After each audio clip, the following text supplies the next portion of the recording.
Hello बच्चों, गुरुजी engineering drawing में आपका स्वागत है। आज के लेक्चर में हम मॉड्यूलर रेशो के बारे में पढ़ेंगे। तो चलिए शुरू करते हैं। मॉड्यूलर रेशो क्या होता है? मॉड्यूलर रेशो जो होता है वो इस्पात के प्रत्यास्था मापांक और कंक्रीट के प्रत्यास्था मापांक का अनुपात होता है। इसे हम m से डिनोट करते हैं। यहाँ पर मैंने लिखा हुआ भी है। मापांक अनुपात जो होता है उसे हम m से डिनोट करते हैं। ये इस्पात के प्रत्यास्था मापांक और कंक्रीट के प्रत्यास्था मापांक का अनुपात होता है।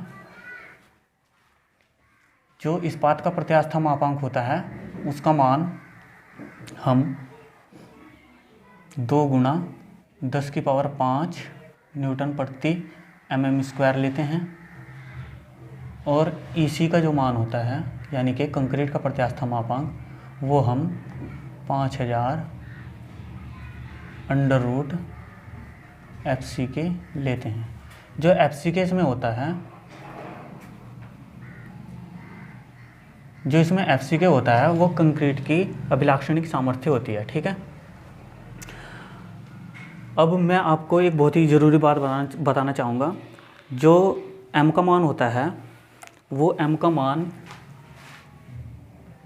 280/3 सिग्मा CB भी लिया जाता है। ये क्यों लिया जाता है? क्योंकि अगर हम बात करें कंक्रीट के और इस्पात के समान क्षेत्रफलों की, माना मैंने कि ये जो है इस्पात का क्षेत्रफल है और ये कंक्रीट का क्षेत्रफल है, ये दोनों आपस में समान है। ठीक है। इक्वल एरिया है। ये क्या है? इक्वल एरिया है। Equal area. तो इस्पात क्या होता है? अगर समान क्षेत्रफल की बात करें हम तो इस्पात कंक्रीट की अपेक्षा 280 गुणा अधिक तनन प्रतिबल ग्रहण कर सकता है। एक बार फिर से मैं कहना चाहूँगा, इस्पात कंक्रीट की अपेक्षा 280 गुणा अधिक तनन प्रतिबल ग्रहण कर सकता है। इसलिए हम m का मान 280 के अपॉन में 3 जो होता है हमारा वो सेफ्टी फैक्टर होता है और सिग्मा CB जो होता है हमारा ये कार्यकारी प्रतिबल होता है, वर्किंग स्ट्रेस होता है। ठीक है। अगर हम इससे से भाग दे दें 280 को तो m का मान हमारे पास एक ऐसा मान आ जाएगा जिससे हम इस्पात के क्षेत्रफल को गुणा करके एक बहुत ही अच्छा मान निकाल सकते हैं, जिससे कि वो हमें आगे यूज किया जाएगा। ठीक है। m का मान जो है हमारा आगे यूज किया जाएगा। इसे हम आगे MAST के रूप में भी देख सकते हैं। इसमें AST जो होता है वो इस्पात का क्षेत्रफल होता है और इसके गुणांक में ज़्यादातर m का ही मान यूज किया जाएगा। m का मान क्यों यूज किया जाता है उसके बारे में मैं आपको बताऊंगा। जैसे कि ये हमारा एक बीम है, यहाँ पर हम इस्पात डाल देते हैं। ठीक है। और ये आपकी न्यूट्रल एक्स है NA। ठीक है। ये आपका टेंशन जोन है, टेंशन जोन।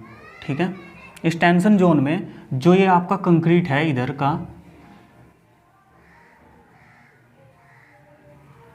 का जो ये कंक्रीट है और ये जो आपका रेनफोर्समेंट है, ये जो आपका रेनफोर्समेंट है और ये कंक्रीट है, ये दोनों मिलकर जितना भी प्रतिबल ग्रहण कर सकते हैं उसे हम क्या बोलते हैं? समतुल्य क्षेत्रफल होता है ये उसका। ठीक है।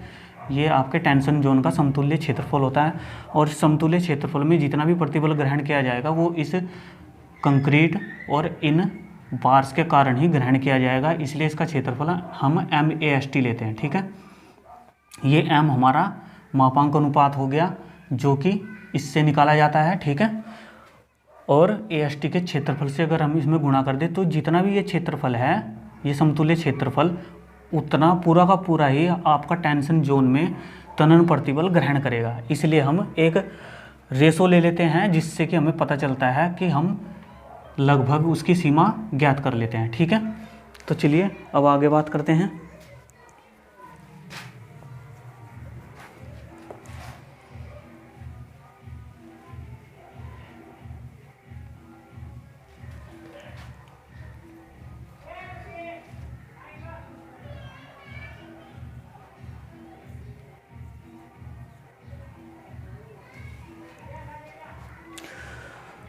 तो चलिए बच्चों अब हम देखते हैं distribution of stresses in RCC section under direct load, यानी कि एक सीधे भार के कारण जो कंक्रीट खंडों पर प्रतिबलों का वितरण होता है वो किस प्रकार से होता है। ठीक है, तो यहाँ पर मैंने एक पिक बनाई हुई है जिसमें एक कॉलम है। ठीक है, जिसमें एक कॉलम दिया हुआ है और इस पर एक भार आ रहा है। ठीक है, और इसमें मैंने 2 छड़ें दबा दी है इसमें। ठीक है, इसमें छड़ें दबा दी गई है, जो बार्स जो होती है रेनफोर्समेंट इसमें हमने कर दिया है।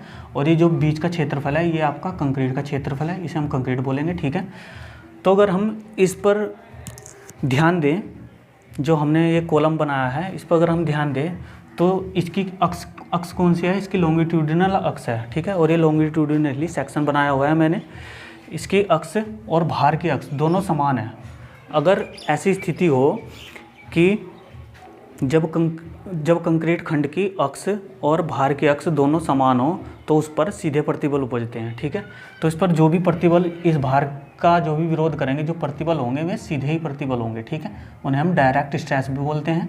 ठीक है, तो यहाँ पर मैंने लिखा हुआ भी है, जब खंड पर पड़ने वाले बल का अक्ष और खंड का अक्ष बराबर होते हैं तब खंड में उपजने वाले प्रतिबल सीधे प्रतिबल कहलाते हैं। ठीक है, अब एक बात हम और देख लें कि जैसे कि मैंने आपको पहले भी पढ़ाया है कि वर्किंग स्ट्रेस मेथड में जो भी आपका इस्पात और कंक्रीट होता है वे दोनों के दोनों हम प्रत्यास्थ मानते हैं। ठीक है, इसलिए इनका बॉन्ड जो होता है, यानी कि कंक्रीट और जो आपका रेनफोर्समेंट हो गया, उनका जो आपस में बॉन्ड होता है, अभिलांग होता है, वो हम पूर्ण रूप से पूर्ण मान लेते हैं, यानी कि कंप्लीट मान लेते हैं हमसे। ठीक है, जब कंक्रीट और इस्पात का अभिलांग पूर्ण होता है तो इस कंडीशन में इस्पात में विकृति कंक्रीट में विकृति के बराबर होती है। इस्पात में विकृति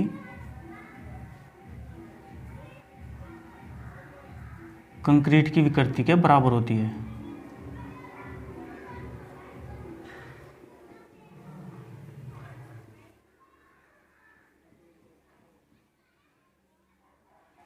ठीक है, तो चलिए अब बात करते हैं हम हुक के नियम की।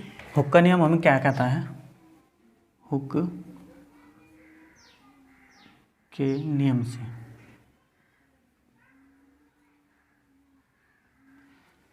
जो प्रत्यास्थता होती है, जो आपकी प्रत्यास्थता होती है, प्रत्यास्थता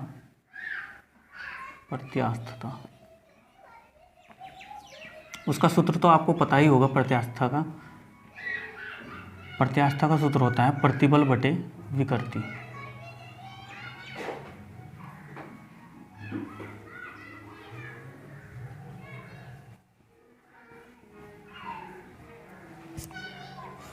अब मैं मान लेता हूं कि इस्पात में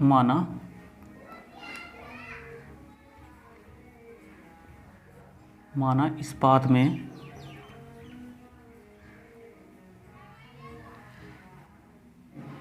ES स्मॉल ES और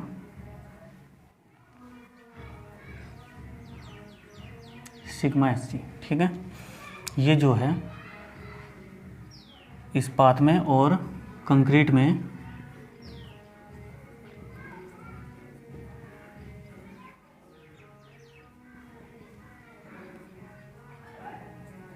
EC स्मॉल EC व सिग्मा CC क्रम से प्रत्यास्थता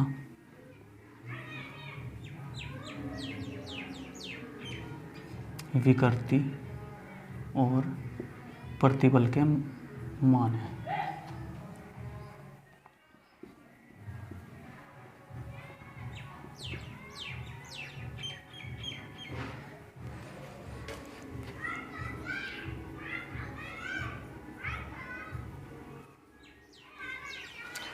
तो अगर हम स्टील के बारे में देखें तो स्टील का सूत्र क्या हो जाएगा यहाँ पर, ES is equal to sigma SC upon ES। ठीक है, तो ये हो गया आपका सूत्र और इसे अगर हम इसमें से हम विकृति का मान निकाल लें, E S is equal to हो जाएगा sigma S C upon E S. ठीक है, ये हो गया आपका समीकरण 1। ठीक है,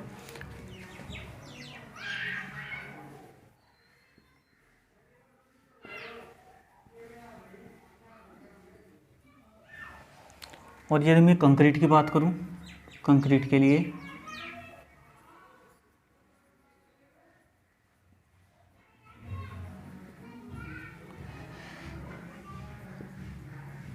तो इसी प्रकार कंक्रीट के लिए इसी प्रकार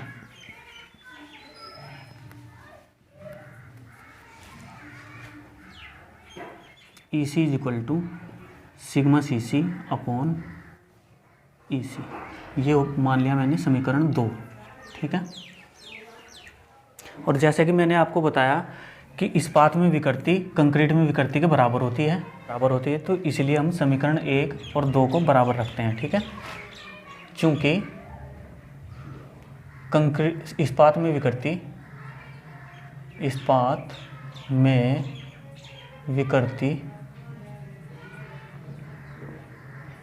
बराबर है कंक्रीट में विकृति के। ठीक है,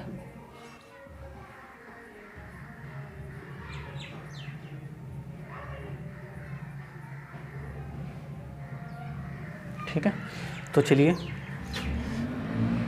समीकरण 1 से sigma S C upon e सी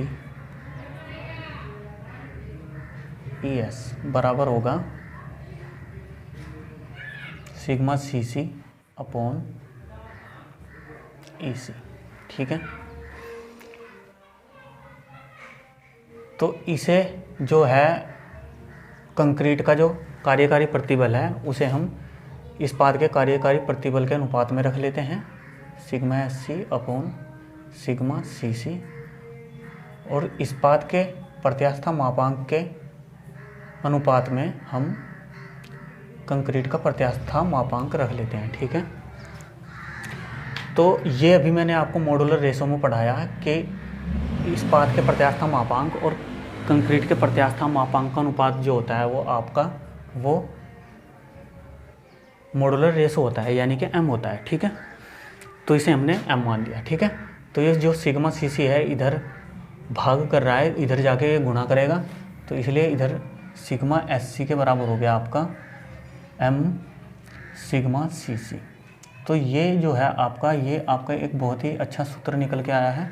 ठीक है, इससे हम जान सकते हैं कि जो इस्पात में प्रतिबल होते हैं वे कंक्रीट में उपजने वाले प्रतिबलों के m गुना होते हैं, यानी कि मॉड्यूलर रेशो के गुणा में होते हैं। ठीक है, इससे हम लिख सकते हैं कि इस्पात में प्रतिबल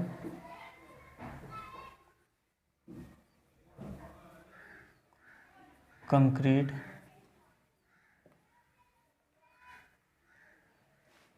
में उपजने वाले प्रतिबलों के